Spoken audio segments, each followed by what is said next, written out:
E aí, galera? Espero que esteja tudo bem com cada um de vocês.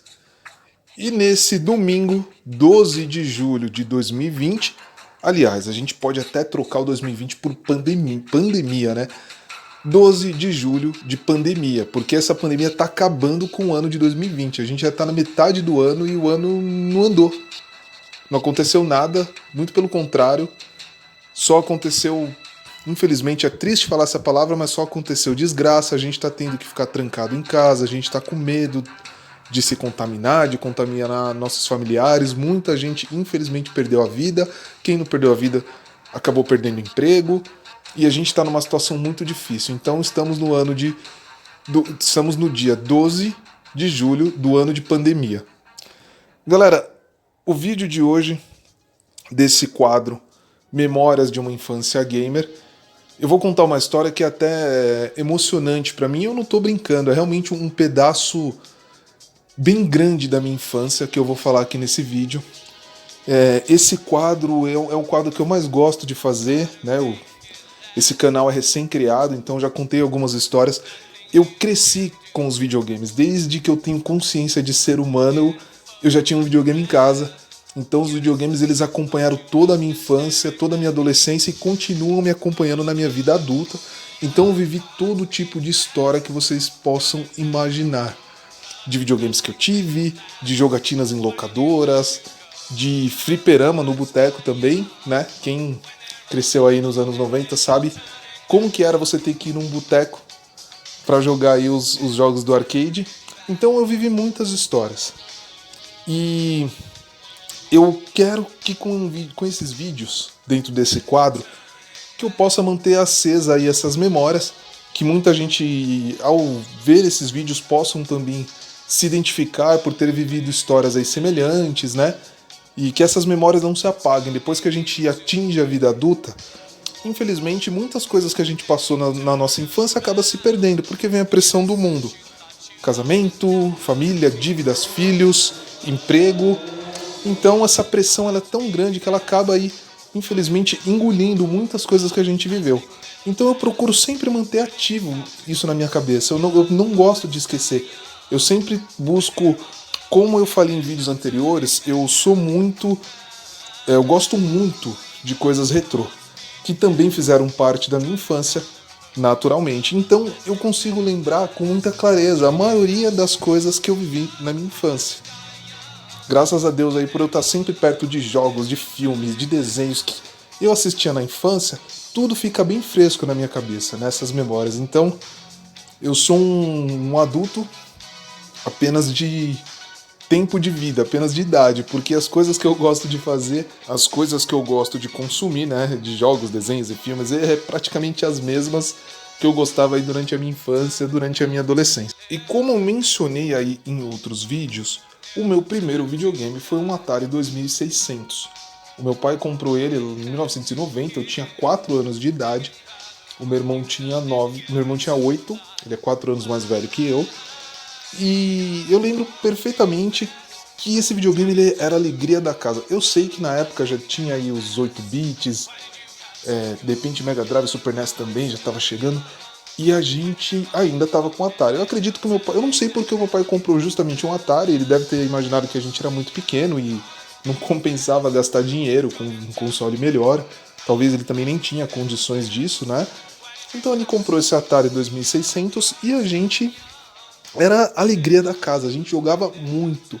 Meu pai mesmo jogava com a gente. Eu lembro que ele gostava muito de jogar o boliche, a gente jogava Pitfall, Enduro, aquele Castle Cappers, né, que é o famoso jogo do guardinha, que tá correndo atrás do ladrão dentro de um shopping.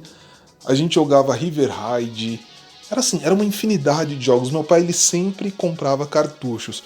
Hoje meu pai ele já não joga mais videogame, né? Na verdade ele jogava ali pra brincar, acho que com os filhos dele mesmo. Hoje o hobby dele já são outras coisas, mas ele jogava, ele acompanhava muito a gente. E esse Atari ele foi durante até 1992 a alegria da casa, a alegria daquelas duas crianças e daquele paizão com a molecadinha jogando. O problema é que ele teve um fim trágico, aliás, bem trágico. Então, em 92, o meu irmão já com 10 aninhos de idade e eu com 6, Nessa época os arcades, os fliperamas já estavam bombando, e quem é dessa época sabe como a coisa funcionava.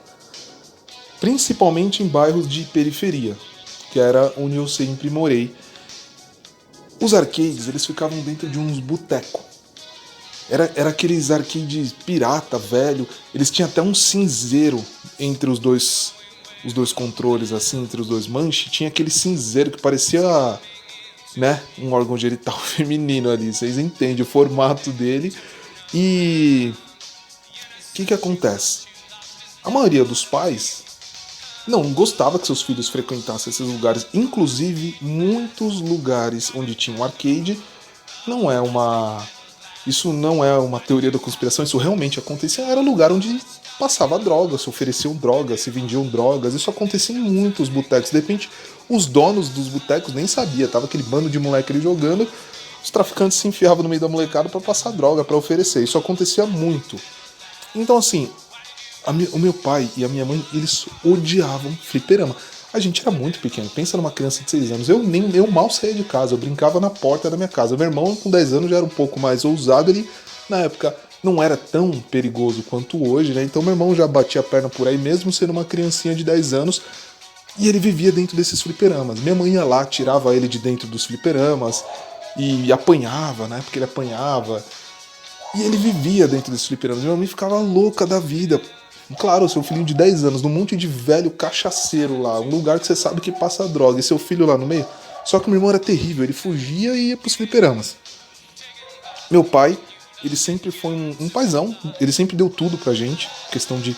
Assim, a gente teve uma infância bem, eu não vou dizer bem humilde, mas dentro do nível do Brasil. A gente morava numa casa de 3 cômodos, casa pequena, videogame era um só pros dois, às vezes carrinho do mais barato, mas meu pai nunca deixou de dar essas coisas pra gente, né? E ele, porém, ele era um cara, ele é, né? Bem carrasco. Assim, os erros, as falhas não são admitidas por ele. Então, assim, ele te dá de tudo, mas faz uma besteira pra você ver, ele acaba com você tá decapitado. E nessa época meu pai já tinha prometido: se você não parar de ir no fliperama, eu vou quebrar seu videogame. Aí, uma coisa engraçada. O que acontecia? Minha mãe não trabalhava, naquela época era normal, né? O homem trabalhava e a mulher ficava cuidando da casa dos filhos. O meu pai, ele deixava uma grana em cima da geladeira para as despesas do dia. Minha mãe comprar um pão, comprar alguma coisa que precisasse. E de repente esse dinheiro começou a sumir. Vocês até imaginam o que aconteceu, né? E minha mãe chegava à noite e falava: poxa, você não deixou o dinheiro. Não, deixei sim, tava em cima da geladeira. Não, mas não tinha nada aí. Eles descobriram que o meu irmão tava indo lá, pegando o dinheiro de cima da geladeira e indo pro fliperama. Eis que um belo dia, o meu irmão deu uma sumida e a minha mãe resolveu ir atrás dele. Eu lembro até hoje, ela me levou junto e eu e ela rodamos assim todos os botecos que tinha ali no nosso bairro, acabando achando o meu irmão dentro de um deles. Eu lembro até hoje, até zoou ele hoje em dia, ele tava jogando Street Fighter. A minha mãe pegou ele dentro do boteco, mas bateu nele na frente de todo mundo, meteu a chinelada na frente de todo mundo, ele chorando, gritando, e ela batendo dele dentro do boteco, levou ele arrastado pra casa, deixou ele de castigo. E aquela pior ameaça, eu acredito que muitas crianças, era o terror de qualquer criança quando você aprontava e sua mãe falava: quando seu pai chegar eu vou contar pra ele. Você passava o dia inteiro desesperado, ansioso, sabendo se sua mãe ia contar, se seu pai ia te bater, se você já tinha apanhado da mãe, se ia apanhar do pai à noite também. E foi o que aconteceu. Meu pai chegou, minha mãe contou a história pra ele, meu pai na hora não falou nada, foi tomar o banho dele. Meu pai simplesmente pegou o Atari e atacou na parede, mas assim, voou o pedaço do Atari pra tudo que é lado. Eu e meu irmão começou a chorar. Eu falei que eu não queria mais você dentro dessas porcaria de fliperama que só tem vagabundo e não sei o quê. E meu pai, o Atari caiu no chão, ele começou a pisotear os cacos ainda e acabou com o Atari. Era o fim aí da alegria da casa. O que seria das nossas vidas sem o videogame? Tudo por quê? Porque o meu irmão não aguentava o desespero de jogar um fliperama. Claro que não dá pra condenar ele, era uma criança, né? Normal. Sei que a gente acabou perdendo o nosso Atari. E nessa época, a maioria das casas, elas eram um portãozinho baixo, um murinho baixo, né? Não era essas prisões que a gente vive hoje, pelo menos aqui em São Paulo, capital. A maioria das casas aí parece umas penitenciárias. Naquela época, não. Ainda tinha as casinhas de portão baixo. E a gente morava numa casa, eram duas casinhas iguais, a nossa e a do vizinho. O muro não tinha meio metro que dividia uma casa da outra, então a gente conseguia uma casa ver a outra. E a gente tinha dois vizinhos, tinha mais ou menos a mesma idade que a gente, um era um pouco mais velho que o meu irmão e um era um pouco mais velho que eu, mas era bem próximo ali, eram crianças também. E eles eram tão humildes quanto a gente, todo mundo ali dentro da mesma realidade, né? E eles sempre jogavam Atari com a gente sempre chamava eles, reunia ali na sala com a gente, jogavam muito, vários jogos com a gente, Pac-Man, Decathlon. E depois que isso aconteceu, eles pediram um videogame pro pai deles. E eles foram ganhar justamente um Mega Drive.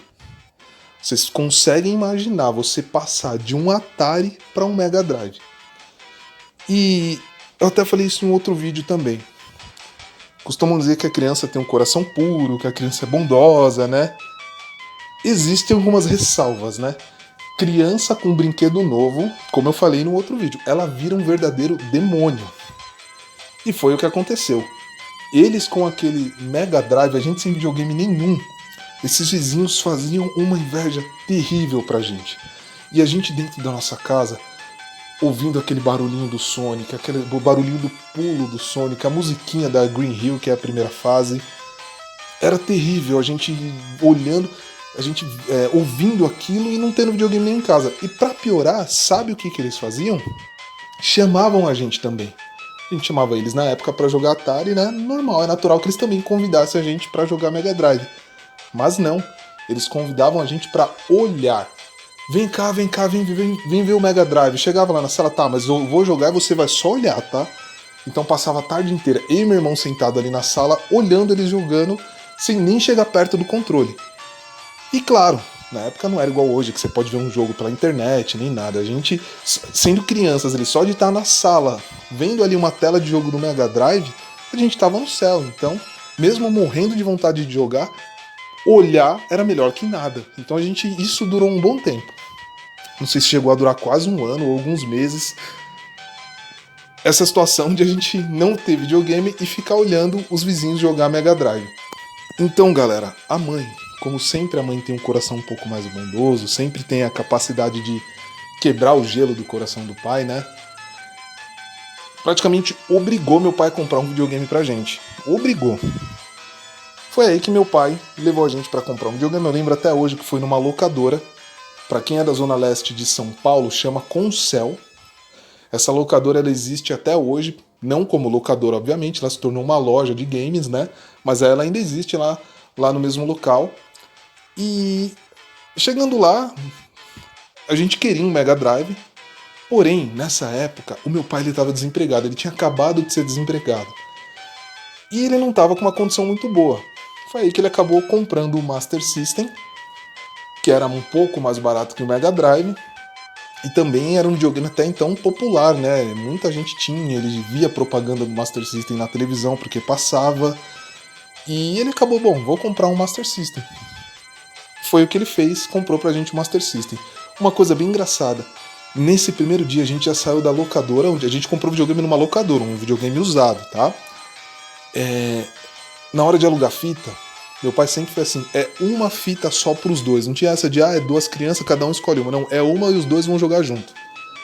A gente acabou brigando logo no de começo.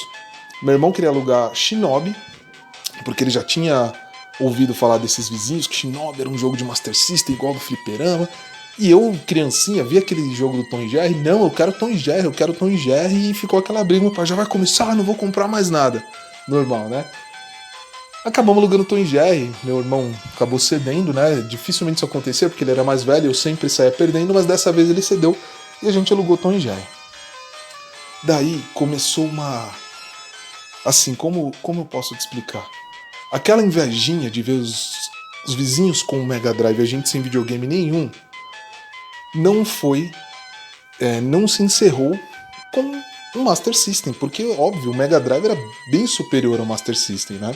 Então, a gente continuou sofrendo na mão desses vizinhos. Isso já era em meados de final de 92, início de 93, não me recordo agora com precisão.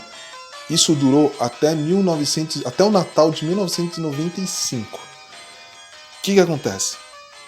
Esses vizinhos, logo no dia que a gente instalou o Master System para jogar, quando a gente chegou em casa com o videogame, o mais velho deles foi até a nossa casa também.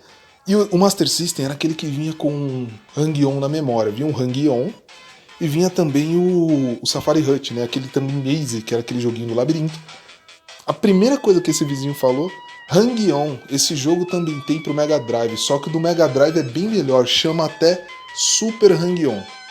Então, o que aconteceu daí pra frente?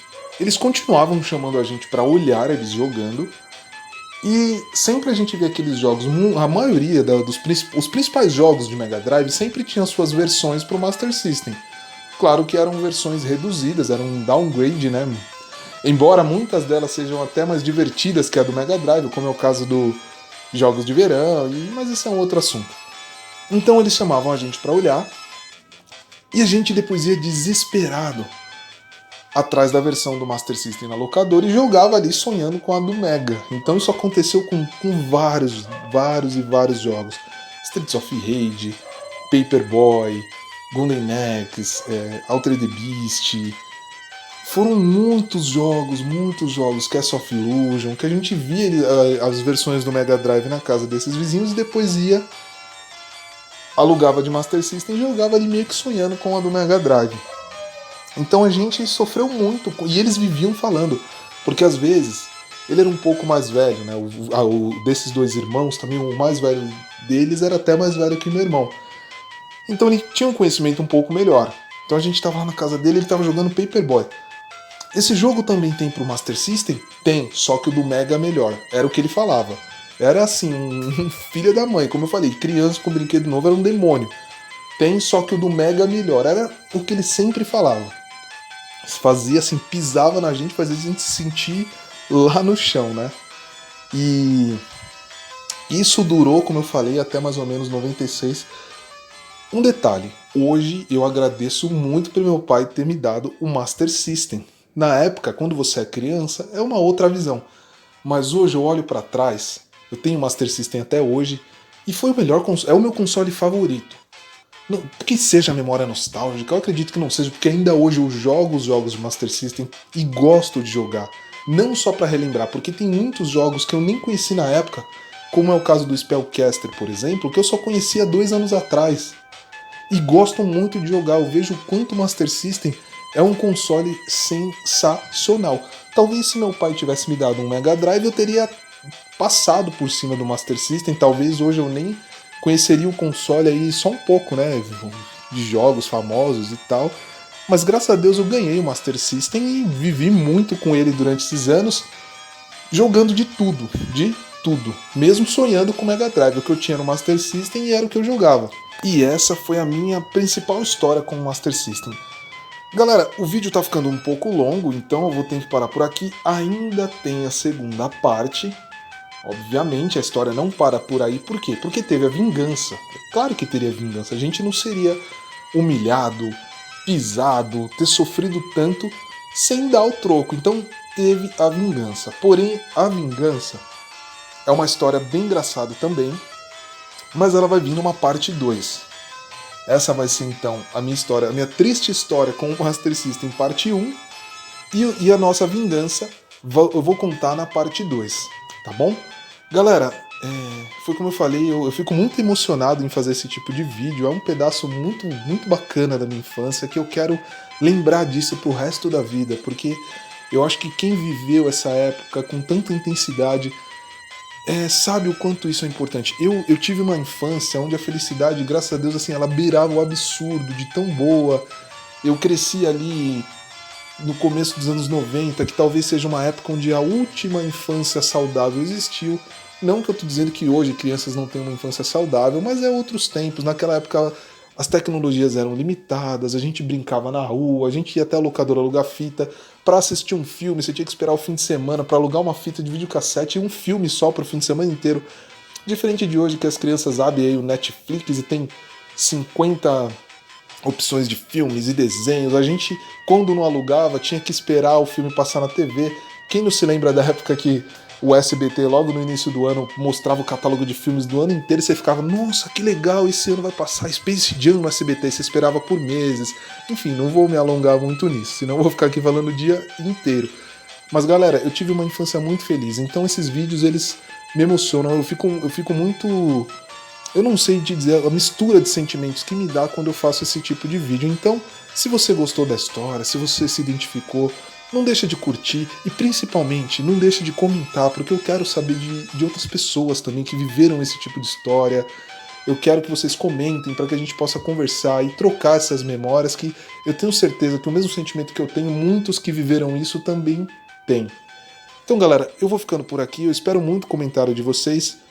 Como eu falo em alguns vídeos, o foco do canal é justamente esse, jogos e filmes antigos. E se você gosta desse tipo de conteúdo, desse formato de vídeo que eu faço, sempre aí numa forma de bate-papo, considere se inscrever no canal pra gente estar sempre interagindo, tá bom? Então eu vou ficando por aqui, galera. Um grande abraço a todos vocês e até mais.